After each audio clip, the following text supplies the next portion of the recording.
Jaya Dvaita Chandra Jaya Gaura Bhakta Vrinda. Jaya Jaya Śrī Caitanya Jaya Nityananda. Jaya Dvaita Chandra Jaya Gaura Bhakta Vrinda.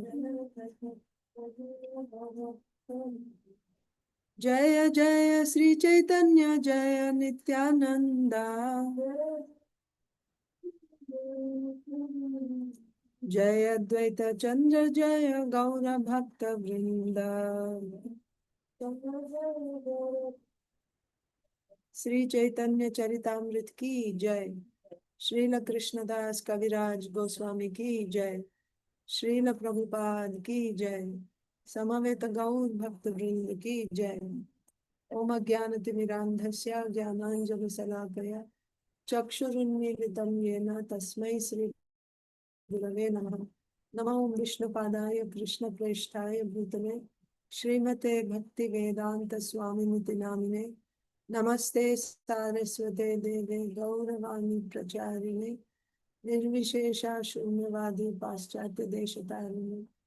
Jai Sri Krishna Chaitanya Prabhu Nityananda Sri Advaita Gadadhar Srivasadi Gaur Bhakta Vrinda. Hare Krishna, Krishna Krishna, Hare Hare, Hare Rama, Rama Rama, Hare Hare. Hare Krishna, dear devotees. I welcome you to today's Sri Caitanya Charitamrita session. Today is July 11th, 2026, and we are in the 516th session. We are reading from Sri Caitanya Charitamrita, Madhya chapter 10, the Lord's return to Jagannath Purī. So we were reading about the talks between Śrī Caitanya Mahāprabhu, Brahmānanda Bhāratī, and Sarvabhauma Bhattacharya. So Brahmānanda Bhāratī had asked Sarvabhauma Bhattacharya to resolve the not exactly argument, but to become a mediator between Śrī Caitanya Mahāprabhu and Brahmānanda Bhāratī. Brahmānanda Bhāratī had said that there are two Brahmans in Jagannath Purī at present. One is Lord Jagannath and the other is Lord Chaitanya. Then Śrī Caitanya Mahāprabhu said, yes, you are right. There are two Brahmans ever since you came to Purī. In Purī, there are two Brahmans. One is Lord Jagannath and the other one is you, because your name is Brahmānanda, in a joking way. So Brahmānanda Bhāratī said to Sarvabhauma Bhattacharya, my dear Sarvabhauma, you become a mediator and you resolve, you do justice. You tell who's right between me and Śrī Caitanya Mahāprabhu. So you please do this job attentively. Then he started making his case, presenting his case. He said that the relationship between the living entity and the Brahman, Supreme Brahman, is that of Vyapya and Vyapaka. One is limited and the other is all-pervading. So the living entity is limited and the Brahman or Supreme Brahman is all-pervading. From my experience, Śrī Caitanya Mahāprabhu, he purified me by taking away this deer skin from me.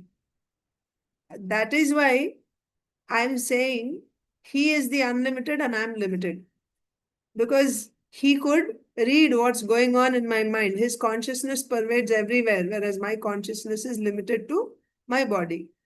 Besides that, from Shastra also, he quoted a verse from Mahabharata, from Vishnu Sahasranam, which described one of the forms of the Supreme Lord, that is Śrī Caitanya Mahāprabhu, as having a golden body with a golden complexion and just like molten gold, which is very beautiful which is anointed with sandalwood pulp, the whole body, and the form is of a sannyasi who is self-controlled, who is very peaceful, who is determined, fixed in chanting the Hare Krishna Mahamantra, and who is, fixed in his philosophy of Achintya Bheda Bheda.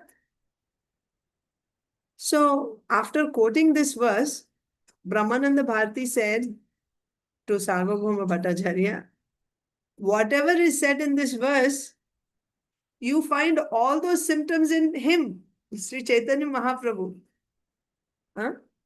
Whatever lakshana, symptoms are said, qualities are said of this form of the Lord, of Supreme Brahman, we are finding in him, Śrī Caitanya Mahāprabhu.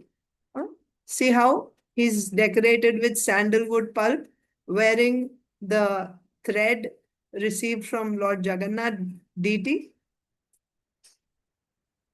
His ornamented, and these are his ornamental bangles. I guess he was wearing Lord Jagannath's maybe. It is said, Chandanakta Prasada Dora, that means Dora means the thread, sacred thread. Śrī Bhuje Angada. Śrī Bhuje Angada. That means on the lotus hands. Śrī Bhuje Angada means he has Angada, ornaments. So these are the ornaments on his transcendental arms, like that. So when Brahmānanda Bhāratī said, Sarvabhauma Bhattacharya is saying, yes, you are the winner. That means whatever you have said is right. You are the winner. He said that too. That means Brahmānanda Bhāratī had said that Śrī Caitanya Mahāprabhu and Lord Jagannath are Supreme Brahman.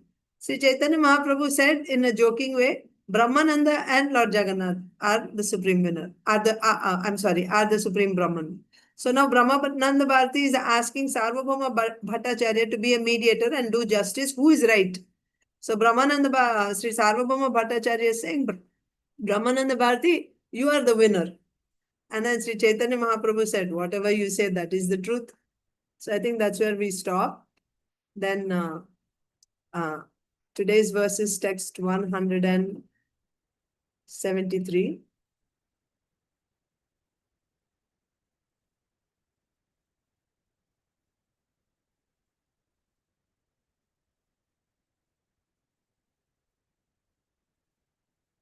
Guru-śiṣya-nyāye satya śiṣyera parājaya.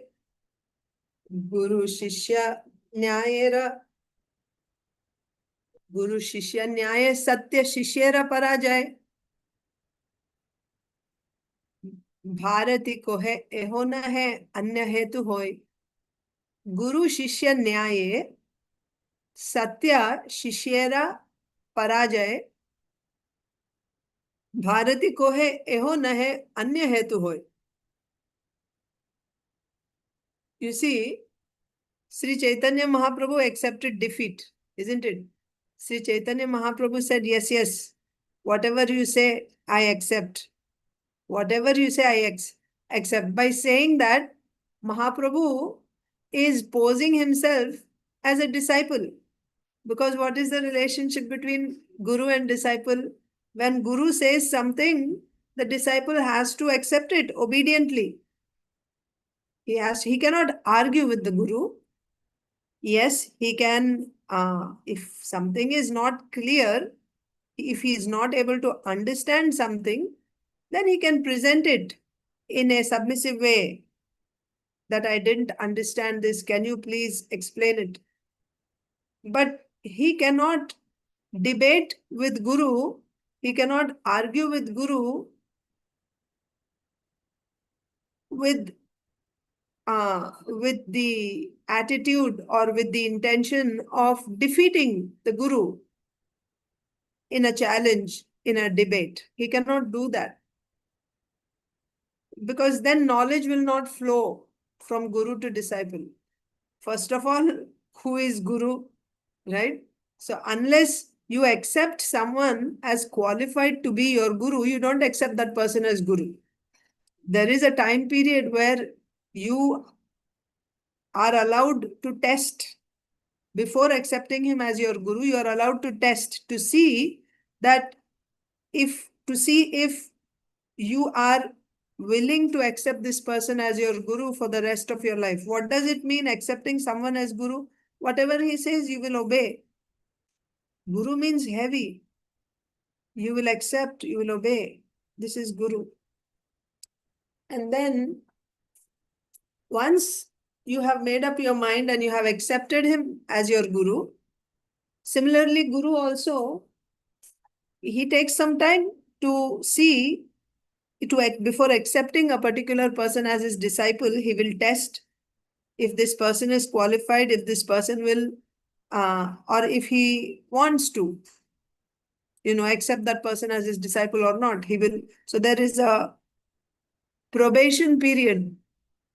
But after that period, once the guru accepts the disciple and the disciple also accepts the guru, now the relationship is that of, from the disciple's side, the relationship that of submissiveness, service, and inquiry. He can inquire, but there is no question of argument and debate. So here, Śrī Caitanya Mahāprabhu is saying that whatever he is saying to Sarvabhauma Bhattacharya, and even Brahmānanda Bhāratī actually, so he is saying, whatever you say, I accept. That means Mahaprabhu is taking the role of a disciple. The way a disciple accepts whatever the guru says, like that Mahaprabhu is taking a humble position. Guru-śiṣya-nyāye, satya, śiṣyera, parājaya. So if there is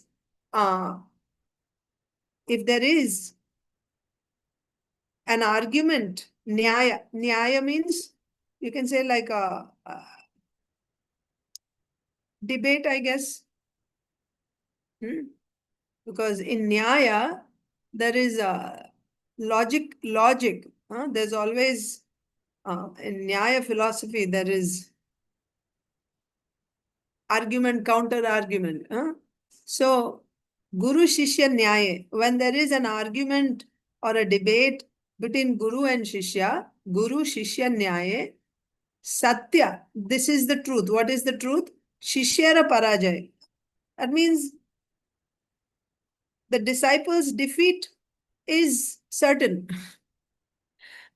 The disciple's defeat is certain. Whenever there is a debate between guru and disciple, the disciple's defeat is certain. Because why that person became a disciple in the first place? The person became a disciple seeing this person as being capable of his guru. Guru means what? Guru means one who is expert in Shastra and also in realization. Shabde parecha nishnataha. That is Guru. One who is expert in scripture and also who is expert in realization. Such a person is a Guru, is qualified to be a Guru. So the disciple, after examining this Guru, has accepted that person as his Guru, isn't it? That he is Shabde parecha nishnataha. After seeing that, being convinced about that, then he has accepted as his guru. So now, who needs a guru? One who wants to learn, one who wants to advance, one who is ignorant, one who is, ignorant. Yes, he needs a guru. He needs a guru. Who needs a boat? One who wants to cross the river needs a boat, isn't it? Otherwise, why you would need a boat? So the purpose of boat is to take you across. So similarly, one who is in ignorance, one who needs to cross this material existence, and like we were reading in the 15th chapter of Bhagavad Gita, after you cut this samsara tree, what should you do after that? After cutting this samsara tree, yeah, in order to go to that place from where one never returns, you must surrender to the Supreme Lord. So you need a guru, of course, to cross this material existence, but you need a guru to surrender to Krishna. And then after surrendering to Krishna, how to progress on the path of bhakti so that you can develop love for Krishna. And then you go to that place. That means you'll go to Krishna's land, Krishna's kingdom, Goloka, from where one never has to return. So at every step you will need Guru on this path. Guru is needed. Now what is the role of Guru? Guru is showing you the path. That means he is obviously more advanced than you. That's the point. He's taking you. He's guiding you. He's teaching you. He's leading the path. And you are following. That is the role of Guru and Shishya. So, when there is a debate between Guru and Shishya, who will win? Who knows more? Who has more realization? Who is more expert? The Guru is expert, because that is the qualification of Guru by definition. Shabde pareja nishnata. And that is the reason why the disciple has taken shelter of Guru. So naturally, if there is a debate between Guru and disciple, who should win? Guru should win. Besides that, what is the behavior between, what is the attitude of a disciple? Tadvidhi pranipatena pariprashnena sevaya. Pranipatena, very, very submissive, he has to remain, the disciple has to be very submissive and render humble service, menial service to the spiritual master. This is his position. So naturally, he would not want to win over the Guru and then show that I won, I am victorious. No. Even when inquiring, he will inquire in a very submissive way with an attitude to understand the subject better. He will not debate with the spiritual master with an attitude to defeat the spiritual master and show that I am victorious, you are wrong, I am right. That will not be the attitude of the disciple. So natural, what is certain then when there is a discussion or debate between the spiritual master and disciple? It is certain that the disciple's defeat is certain. Very happily, willingly, he will accept defeat. Of course, when something is not clear in his heart, then he will inquire, but very submissively he will inquire. And when his question is answered, he is, offering obeisances to the spiritual master. There's no question of the disciple winning and then showing, see, I won. No. Guru-śiṣya-nyāye satya śiṣyera parājaya. When there is a nyaya between Guru and Shishya, when there is a debate, logical argument between Guru and Shishya, it is certain that the disciple will lose. Disciples' defeat is certain. Bhāratī kahe, nahe, anya hetu. So, what was the previous verse? The previous verse said that Sarvabhauma Bhattacharya gave his judgment and he said, Bhattacharya kahe, Bharati dekhi tomar jai. Main dekh raha hu ki tum win ho rahe ho. Tumhara vijay hai. Right? You have won. Bharati kahe, Bhattacharya kahe Bharati, mane Brahmānanda Bhāratī, dekhi, main dekh raha hu, tomar jai. Main dekh raha hu ki you are the winner. Bhattacharya kahe, Sarvabhauma Bhattacharya is giving his judgment. I am seeing that you are the winner. Then Chaitanya Mahaprabhu said, Prabhu kahe, jai kaho sei satya hoy. Whatever you say, that is truth. I will accept whatever you say as truth And then, so because Mahaprabhu spoke last, this line is also by Mahaprabhu. That's what I was trying to show. So Mahaprabhu said, whatever you say, I accept as truth. Guru-śiṣya-nyāye satya śiṣyera parājaya. Ye to, this is a known fact that when there is an argument between Guru and Shishya, Shishya's defeat is a known fact. Who is Shishya here? So Brahmānanda Bhāratī, he's Guru Tulya. Again, I'm refreshing your memory. When Brahmānanda Bhāratī arrived, Mukunda Datta came to Śrī Caitanya Mahāprabhu and said, Brahmānanda Bhāratī has come for your darshan. Shall I call him in? And Chaitanya Mahaprabhu said, oh, Brahmānanda Bhāratī, he is my Guru Tulya. He is like my Guru. He is my Guru. He should not come to me. I should go to him. Saying this, immediately he got up, and along with him, because he was sitting with the assembly of his devotees inside, all his devotees came out to greet Brahmānanda Bhāratī. So that is the relationship. He is the Guru. Brahmānanda Bhāratī is my Guru and I am disciple. That is the relationship. So now when Sarvabhauma Bhattacharya said that I'm seeing Bharati, I'm seeing that you are the winner. Then Sri Caitanya Mahaprabhu is saying to Brahmānanda Bhāratī, whatever you say, I will accept. Because when there is a debate between Guru and disciple's defeat is certain. So here you should note that Mahaprabhu is not, he's taking the humble position as a disciple, and he's not really touching on the subject. Rather, he's saying, when Guru says something, disciple has to accept. Of course, Guru has to win. Like that. So but not that I am Supreme Brahman, Jagannātha. He is not touching that point. He's saying, he's taking it to the other angle. Guru-Shishya's relationship. So when there is a debate between Guru and Shishya, it's obvious Shishya will be defeated. So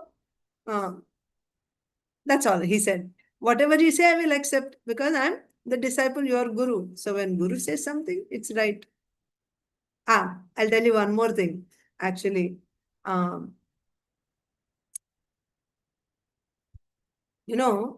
Sri Caitanya Mahaprabhu was in the Grihastha ashram, Ishwar Purī had once come to Navadvip.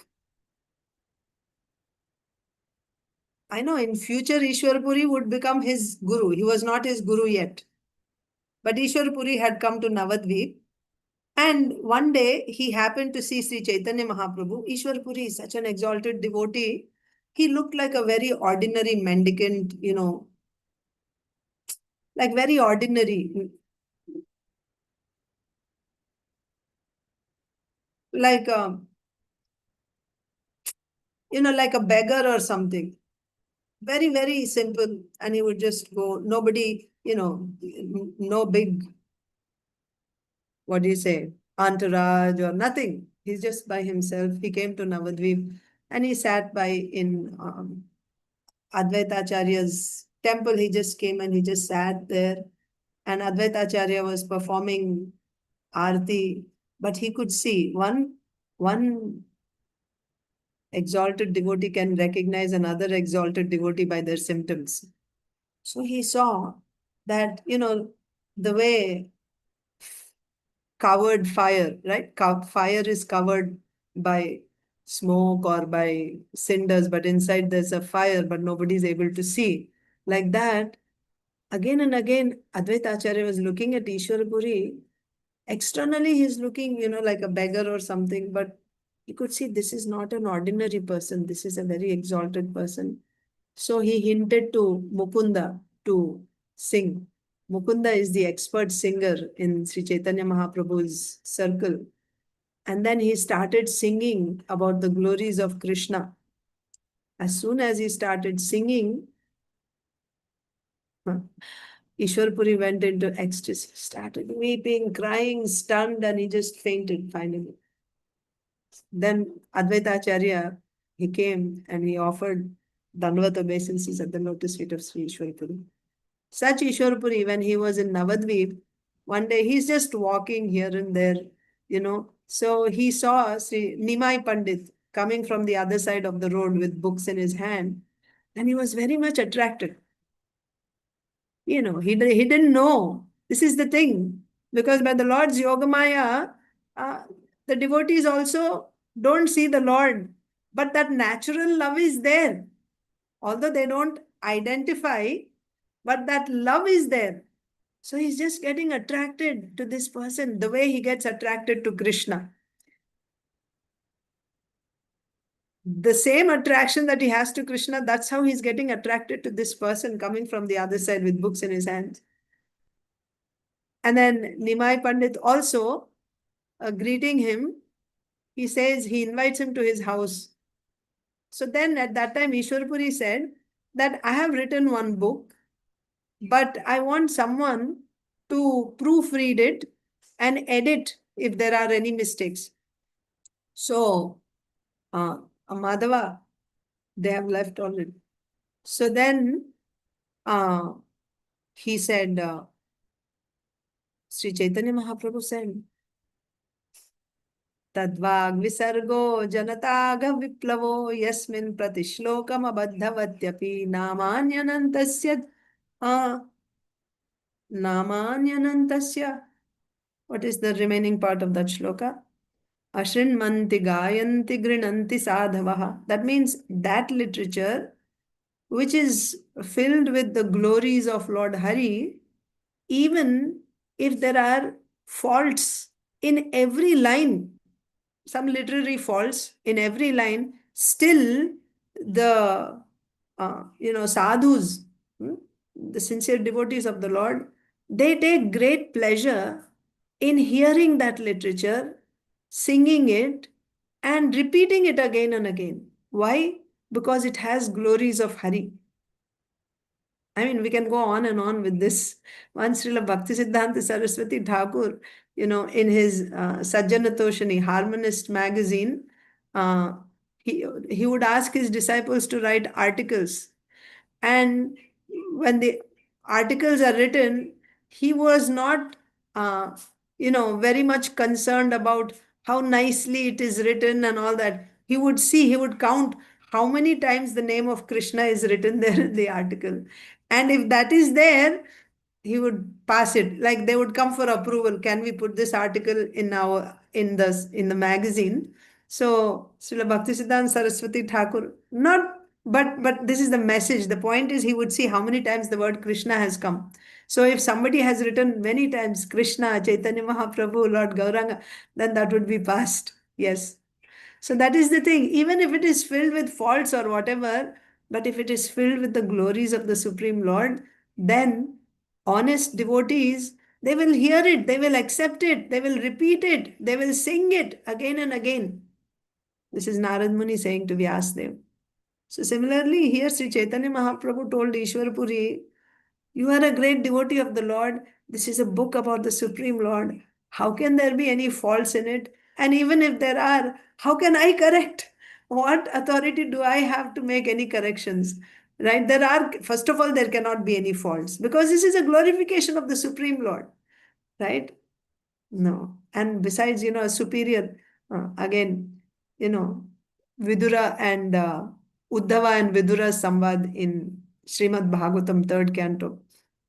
Uddhava told Vidura that, the Lord left and then Krishna left. And then he said how before leaving Krishna taught him the Bhagavatam, Uddhav Gita. So then Vidur said, please, I want to hear, please tell me that. So he said, why Uddhava didn't tell Vidura? He didn't say anything, but this was his mood was, Vidura is my superior, he is my senior. How can I teach someone who is my senior? Of course, if there is nobody else, then most important thing is that spiritual knowledge has to be given. But if there is someone who is superior to me, who is fit to teach, then I should guide the superior to that person. Otherwise, it will become Maryada Vyatikrama. If there is someone who is more respectable than you in the audience, then you give that person, you should allow that person to speak. Not that in the presence of that person you will speak. That's not right. That is Maryada Vyatikrama. You should let that person speak. Of course, sometimes if the person himself is saying and ordering, not just saying, ordering that you speak, then as an order you accept and you do. That's a different thing. But otherwise, yeah, first the seniors, the juniors shouldn't be very enthusiastic to be preachers and teachers in front of the superiors. It's Maryada Vyatikrama. Then what to speak of, if you cannot even teach to a superior, what to speak of correcting their faults? Can you do that? You made this fault, this fault, this fault. No. Maryada Vyatikrama. So that's why Sri Caitanya Mahaprabhu told Ishwara Puri that how can I find any faults in your writing? Besides, there cannot be any faults. Ishwara Puri said, you will not find any faults, but still, to err is human. So there may be some faults. Please, this is my request. You just go through it because you are the great Nimai Pandit. You just go through it. And if you find any faults, you tell me. And he found one actually. And leaving the book behind, he went away. The next day when he came, Sri Caitanya Mahaprabhu found a fault. He said, Atmane Pada, this should be in a different vibhakti, So it shouldn't be said in the active voice, passive voice, something was there. So it should be the other way. And Sri Chaitanya Mahaprabhu corrected. And Ishwarapuri, Srila Ishwarapuri considered that whatever Chaitanya Mahaprabhu said, and after due consideration, he came back and he said, no, you are wrong. Can you imagine the supreme absolute truth, the supreme personality of Godhead, he is wrong. So Ishwarapuri said, no, what you said is wrong. Whatever I wrote is right. That is only correct. That should be left as it is. It is not out of pride or something. No. How it can be wrong? No. He accepted first. When Chaitanya Mahaprabhu said it should be that way, then he considered it. He considered it. After due consideration, he felt that no, the way he wrote originally, that is only right. There's no need to change. And he came and he told Sri Chaitanya Mahaprabhu, there is no need to change. And Mahaprabhu accepted defeat. He accepted, yeah, I'm actually wrong. What you said is right. He accepted it. So my point is, this is the relationship between guru and disciple. The disciple will very happily accept defeat in front of guru. So here Brahmānanda Bhāratī, so Sri Caitanya Mahaprabhu is taking that side. He said disciple will obviously accept defeat. He's always, it's a fact. It is certain that the disciple is always defeated. When there is a debate between guru and shishya, the disciple will be defeated. That was his point. He is not touching on the point about Chaitanya Mahaprabhu being Lord Jagannath, he being the Supreme Personality of Godhead. He is not talking about that. He's talking it from the philosophical point of view. When there is a debate between Guru and Shishya, obviously Shishya is defeated. So you are right. Whatever you say is right because you're Guru. And I'm Shishya. Now, Brahmānanda Bhāratī doesn't want to leave it at that. Bharati kahe, eho nahe, anya hetu hoy. ये कारण नहीं है, कोई और कारण है. मतलब I am right, not because I am guru and because you are disciple, whatever I say you have to accept. ये बात नहीं है, एहो नहे, ऐसी बात नहीं है. अन्य हेतु होय, दूसरा कोई और कारण है. For my winning. The reason for my winning is not that I am guru, therefore I have to win. There is another reason, he's saying. Bharati ko hai, eho nahe, anya hetu hoy. Sri Chaitanya Mahaprabhu thus posed himself as a disciple and accepted Brahmānanda Bhāratī as a spiritual master. He then said, the disciple is certainly defeated in an argument with the spiritual master. Brahmānanda Bhāratī immediately countered these words saying, this is not the cause of your defeat. There is another cause. What is that cause? We will see tomorrow. I know I started late, but I have to end also because morning hours here. But we will continue tomorrow. Thank you so much. Sri Chaitanya Charitamrita ki jai. Srila Krishnadas Kaviraj Goswami ki jai. Srila Prabhupada ki jai, Samavita Gaur Bhaktivinoda ki jai. Chaitanya Charitamrita is such nectar, Chaitanya Leela. Yes. Just go on and on. I feel like, oh, why does the time has to pass? We can just keep reading and reading. It's like, it's amazing. All glories to Sri Krishnadas Kaviraj Goswami. Thank you. Hare Krishna. Thank you, Mataji. Hare Krishna.